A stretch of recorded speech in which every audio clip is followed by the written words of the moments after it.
Hello and welcome to the fourth annual Hart Softball Media Day. NAISB is delighted to again host a 2025 edition of the Hart Softball Media Day. I am your host, Reagan Harrell. Today we are looking forward to chatting with the host of the 2025 Hart Softball Conference Tournament, the Mount Mercy Mustangs, head coach Larry Yoder and Raquel Trollier. Yep, you got Got it. it? Got it. Awesome. Coach Raquel, welcome back to Media Day. How are y'all both doing today? Really good. Yourself? Awesome. Like I said in a couple of the other interviews I've done, I'm sure a lot warmer. I went to take my dog out this morning. It was 40 degrees outside, and I was like, the people that I'm going to talk to today would kill for some 40-degree Yeah, Oh my weather gosh. down here in I think beautiful. we're 10 or 15 today. So Yep. And, Brutal. yeah, if I come up and catch some Heart games, it may be deep into conference play. Yep. Good call. Coach, looking at your schedule, once we get in March, you'll compete in Arizona with 6 games against 3 different teams in Embry-Riddle, Ottawa of Arizona, and Arizona Christian, 3 really strong teams down there. How much are you looking forward to that trip and seeing your team compete against some of the top programs in the state of Arizona? yeah, we're looking forward to that a lot, especially the warm weather, right? Mhm. But I think we actually have 4 games down there. But the schedule might not be complete. We're also going to play in the Tucson game things, a doubleheader. So we got Simpson out of California as well, and then one other team. But prior to that, we're also playing several rated teams in domes up here. We've got Midland and Northwestern, both rated in the top 15. It's who we open up with. And we play St. Xavier twice at Ambrose Dome. And so our schedule it's going to be a tough one. So, but we're super excited to get going and see how we match up against everybody. I'm excited to see y'all compete.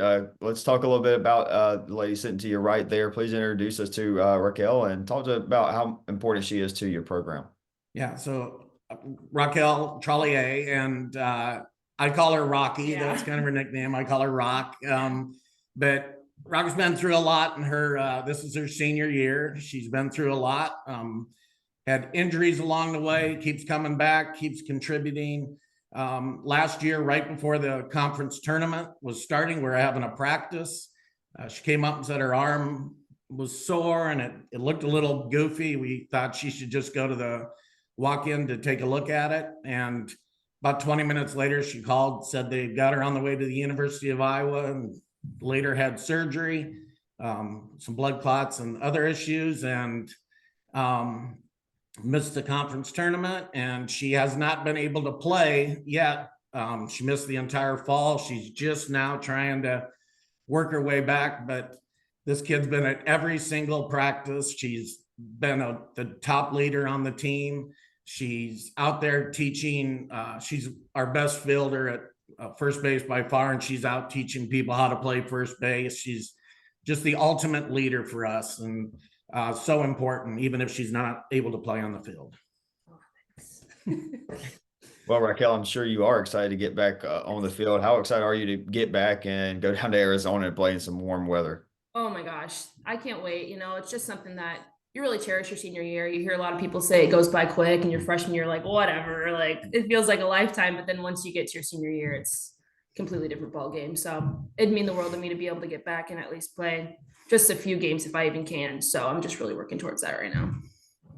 Well, Coach said you're a very versatile player. You're listed as both the first baseman and third baseman on the roster. You can play all over. How did you get into playing these positions and being at a high level at multiple positions? Yeah, so it's actually funny you ask. I was shortstop all high school, and then I came in, and there were a couple corner options that were open, and he kind of just threw me at first, and I was like, all right, let's do it. I had my infielder's glove, so I was like the first week when I was a freshman, I was using my infielder's glove. I'm like, yeah, this isn't gonna work. So got a first baseman's mitt, and ever since then I haven't looked back. And honestly, I really enjoy playing first base. I feel like it's something that's come a little like more natural to me than other positions. So something I really enjoy. And if I can't play right now, I like to be able to help underclassmen and those younger girls try and take over a little bit and help them learn the basics of the position. So Well, Raquel, tell us a little bit about your softball journey. When did you start playing and what makes the game special to you? oh my gosh, yeah, I've been playing for as long as I can remember, even before I can remember. I'm from North Liberty, Iowa City area, so about 20 minutes south.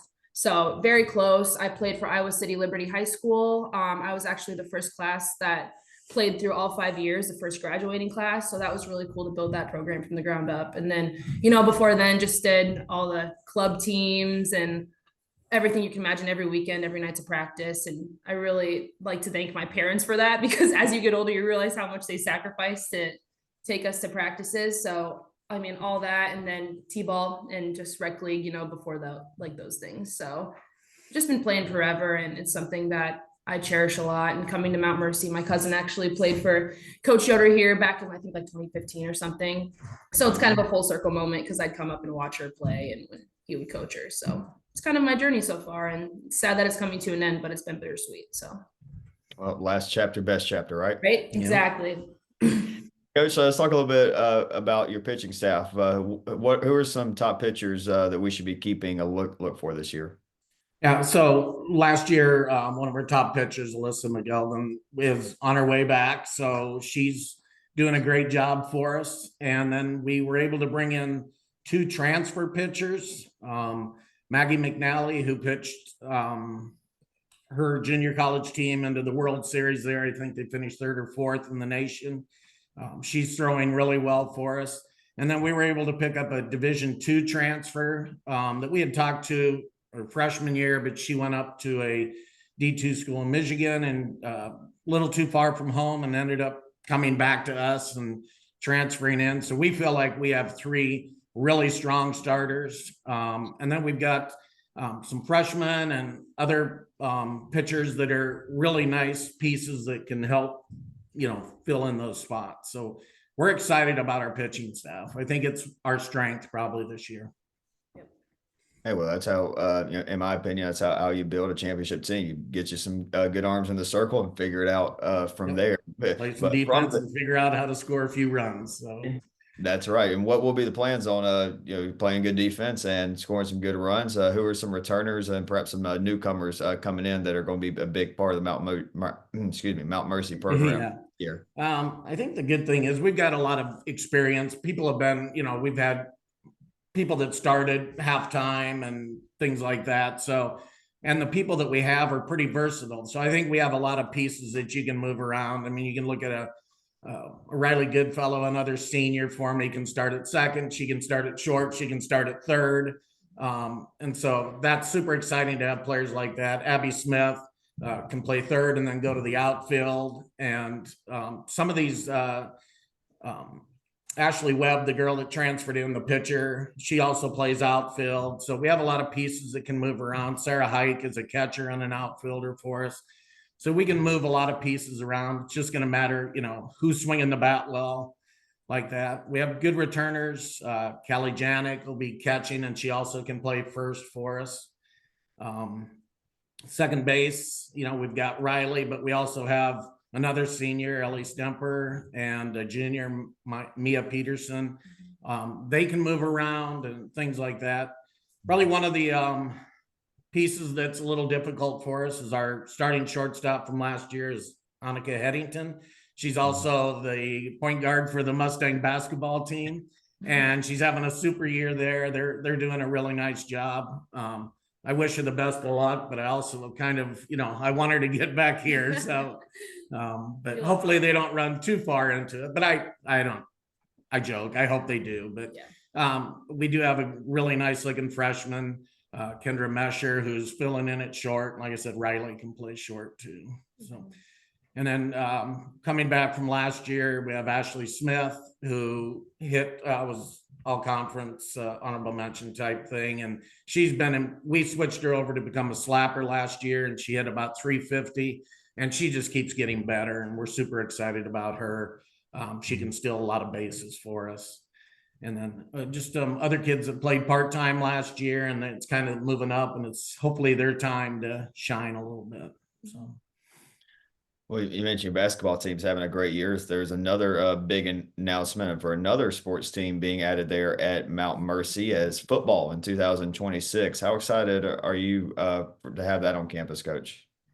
Yeah, I mean, I think it's going to make a lot of changes. Right now, it's kind of hard. There's not a lot going on. We just hired a new coach, and he actually started this week. So I think it'll get more and more exciting as we start to see some recruits walking around the campus a little bit. But obviously, they're not going to play next year, but the following fall they'll be going. But I think the kids are excited about it, and going to be a lot of new people on campus.